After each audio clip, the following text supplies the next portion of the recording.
ধারার আপা বলে বিকট এক চিৎকার বাড়ি খায় দোতলার দেওয়ালগুলো। মুহূর্তেই হিতাহিত জ্ঞান হারিয়ে হয়ে দাঁড়িয়ে থাকে ধারা। কি করবে, কাকে ডাকবে, এমন মুহূর্তে ওর মস্তিষ্ক পুরোপুরি ওকে চুপ করিয়ে রেখেছে। মিনিট খানিক ওভাবে পাথর হয়ে দাঁড়িয়ে থাকে ধারা। এতটুকু পরিমাণ সচলতা ফিরে পেতেই তোড়পাতে থাকে জানালার গ্রিল ধরে। আপা, আপারে, এমন করিস না আপা, ও আপা। ওর ওভাবে চেঁচিয়ে অনুরোধ শুনছে না লইপা। পুরোপুরি মনোযোগ দিয়ে হাতের সুতির শাড়িটা জোরছে ছুঁড়ে মারল উপরের দিকে। শাড়িটা গিয়ে পড়ল সিলিং ফ্যানের পাখাতে। অতটুকু দৃশ্য দেখে ধারা দোতলার এদিকে ওদিকে ছোটাছুটি করে আর আহাজারি করে ডাকতে থাকে, বড় আম্মা, আম্মা তোমরা কোথায়? দেখে যাও, আপা পাগলামি করছে, আমি পারছি না, তোমরা একটু আসো। ওখান থেকে পুনরায় ধারা ছুটে আসে দরজার কাছে। আবারও কেঁদে অনুরোধ করে আপাকে, এমন করিস না, পাগলামি বন্ধ কর আপা, ও আপা। লুইপা অধৈর্য হয়ে এবার চেয়ার টেনে নিল। শাড়ি ঠিক মতো ফ্যানের বাঁধাতে পারছে না। ধারা ছুটে গিয়ে আবার ডাকে সবাইকে। এখনো কেন কেউ এগিয়ে আসছে না? পরপর ওর মনে পড়ে বাড়িতে তো কেউ নেই। মাগরিবের পরপরই মা চাচিরা ওই পাড়ায় গিয়েছে কার যেন অসুস্থতার খবর শুনে। ভর সন্ধ্যায় বাবা বা চাচা কেউ বাড়িতে নেই। ছোট ভাই বোনগুলোও পড়তে হবে না বুঝে ছুটেছে পিছু পিছু মায়ের। নোনা পানিতে টলমল দুই চোখ মাথা ঘুরিয়ে তাকায় দক্ষিণের ঘরটার দিকে। মস্তিষ্ক ডেকে বলে, এত চিল্লাচ্ছে ও, তারপরেও এই লোকটা কেন এগিয়ে আসছে না? ধারা তার অপেক্ষায় দাঁড়িয়ে থাকে না, ছুটে যায় ও ঘরের দুয়ারে। দরজাটাতে হাত রাখতেই ক্যাচ ক্যাচ শব্দে দরজা খুলে ফাঁকা হলো ঠিকই, কিন্তু পুরো ঘর শূন্য পড়ে আছে। একটুখানি ভরসা নিয়ে যখনই এসে ডাকলো মেয়েটা, ঠিক তখনই সেই আলোটুকুও নিভে গেল। তবু নিজের ধারণাকে ভুল প্রমাণ করতে কয়েকবার ডাকলো, আছেন, শুনছেন আপনি? আপা। আচমকা বিকট এক শব্দ হতেই ধারা পুরোপুরি এবার স্তব্ধ হয়ে গেল। গায়ের বল শূন্য হয় সঙ্গে সঙ্গে। আর এক পা টেনে সামনে এগিয়ে নেওয়ার শক্তিটুকু পুরোপুরি শেষ হয়ে যায়। মাথা চক্কর কেটে তাল মিলিয়ে ধপ করে মেঝেতে লুটিয়ে পড়ে ছোটখাটো গরনের শরীরটা। রাতের মধ্য প্রহর, বাইরে ঝড়ো হাওয়া বইছে। সাঁই সাঁই করে বয়ে যাওয়া বাতাস দোতলার উপর দিয়ে যেন এক রাতে তাণ্ডব চালিয়ে যাচ্ছে। খোলা জানালার পর্দাগুলো উড়ছে মন খুশি মতো। দিনের গরমকে এক নিমেষেই হারিয়ে দিয়েছে এই মধ্যরাতের বাতাস। খাটের বেড সাইডে মাথা হেলান দিয়ে হাঁটু ভাঁজ করে চুপচাপ বসে আছে ধারা। বাইরের ঝড়ো হাওয়া যতটা তীব্র হচ্ছে, ওদের বাড়ির ভেতরকার ঝড় ততটাই শান্ত হয়েছে এখন।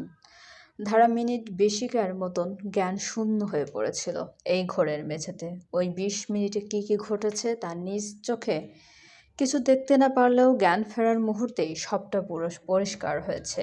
ওই মুহূর্তের দৃশ্য চোখের পাতায় ভেসে উঠতেই গায়ের লোম এখনো কাটা দিয়ে উঠছে। কি অঘটন ঘটাতে যাচ্ছিল তার বুদ্ধিমতী আপা?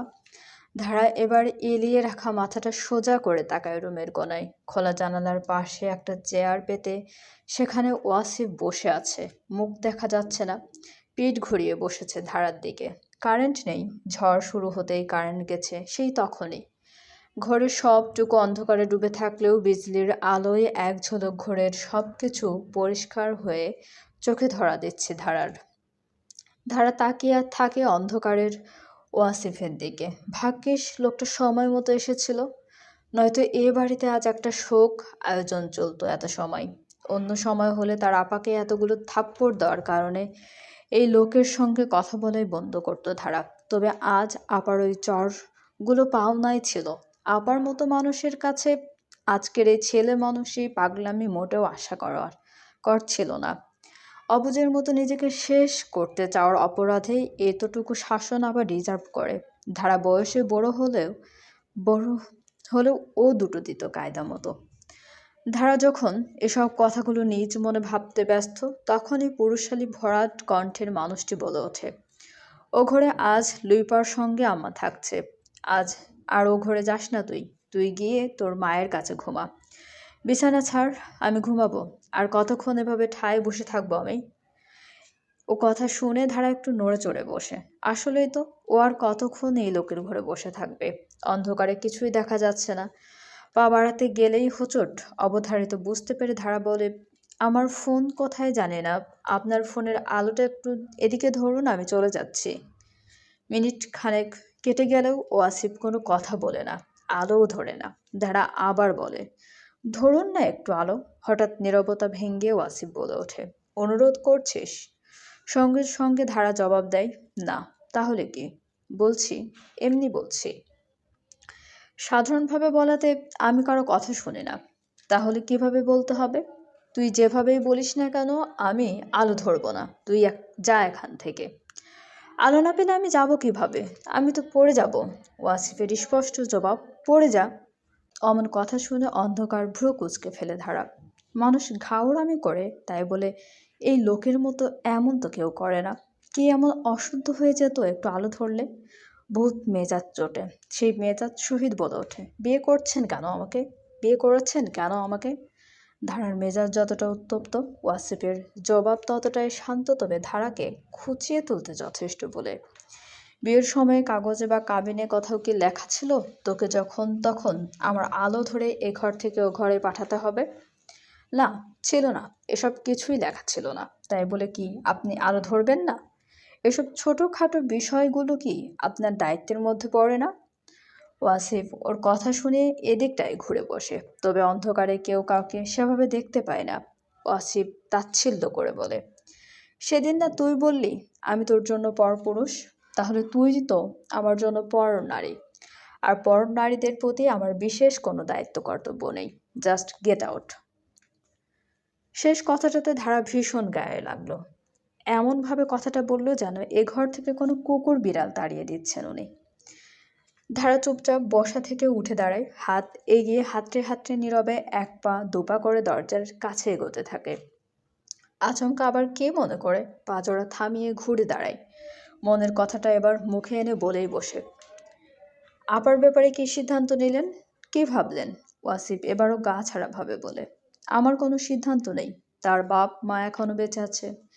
সিদ্ধান্ত যা নেওয়ার তারাই নেবে। তাহলে আপনি আমাকে মারতে গেলেন কেন? মারের সিদ্ধান্ত তো চাচা চাচিই নিতে পারতেন। তুই কি আমাকে আমার সীমাবদ্ধতা শেখাচ্ছিস? আপনার যদি মনে হয় শেখাচ্ছে কিছু তাহলে তাই শেখাচ্ছি। সিদ্ধান্ত যখন নিতে পারবেন না, তখন আপাকে ওভাবে মারাটা উচিত হয়নি আপনার। আচ্ছা, ওকে মারা উচিত হয়নি, তবে তোকে মারার রাইট বা উচিত দুটোই আমার কাছে আছে, তাই না? চল তবে তোকেই মারি। ধারা বুঝলো না কথা। চমকে উঠে জিজ্ঞেস করে, মানে আমাকে মারবেন কেন আপনি? তোকে মারবো না কেন সেটা বল আগে। যেহেতু বউ তুই, সেহেতু তোকে শাসন বারণ দুটোই করা যাবে। কে বলেছে আমি আপনার বউ? আমি বলেছি, সমাজ বলেছে, তোর জন্মদাতা পিতা বলেছে। আর কাকে মানতে বলছিস তুই? আমি মানিনি। হেয়ালি হাসে ওয়াসিফ, বলে, তোর এই চামড়ার মুখ না মানলে আমার কিছু যায় আসে না। তাহলে কি করবেন? জোর করে মানাবেন? না, অত ঠেকা আমার পড়েনি।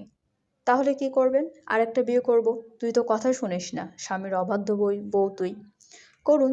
একটা কেন, পারলে আরও কয়েকটা করুন, তাতে আমারও কিছু যায় আসে না। তবে একটা কথা, ওদের বিয়ে করার আগে আমার আপনার নামের পাশ থেকে আমার নামটা কেটে দেবেন। তালাক আমাকে বুঝিয়ে দেবেন। কথাটা শেষ করেই ধারা ঘুরে পা বাড়াতেই আচমকা ওর কানের গোড়ায় শব্দ করে কাঠের দরজাটা আটকে দেওয়ার শব্দ এলো। বিজলির আলোয় ও স্পষ্ট দেখলো ওয়াসিফকে। দরজা আটকে ওর দিকেই ঘুরে দাঁড়িয়ে আছে লোকটা। মাসখানেক ধরে নাটক তুই আমাকে কম দেখাসনি মুমতাহেনা। ছাড় দিয়েছি, মানিয়ে নেওয়ার সময়ও দিয়েছি, কিন্তু তাতে আমার লাভের লাভ কিছুই হয়নি। বরং তোর বেয়াদবি বিন্দু পরিমাণ বেড়েছে। আমার ধৈর্যের সীমা অতিক্রম করে গেছে।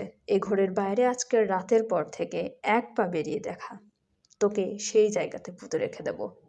কথা শেষ করে ওয়াসিফ ওর পাশ কাটিয়ে গিয়ে শুয়ে পড়ে বিছানায়। তারা কতক্ষণ ওই দরজার কাছে ঠায় দাঁড়িয়ে থাকে। কিছু সময় পর শুনতে পাই ওয়াসিফ একা একা বলছে, ওকে শুনিয়ে শুনিয়ে বলছে, মানুষ বিয়ে করে ভদ্র সভ্য একটা বউ পায়, আর আমি পেয়েছি একটা বেয়াদব। সেই বেয়াদবের কথার আগে মুখে থাকে তালাকের কথা।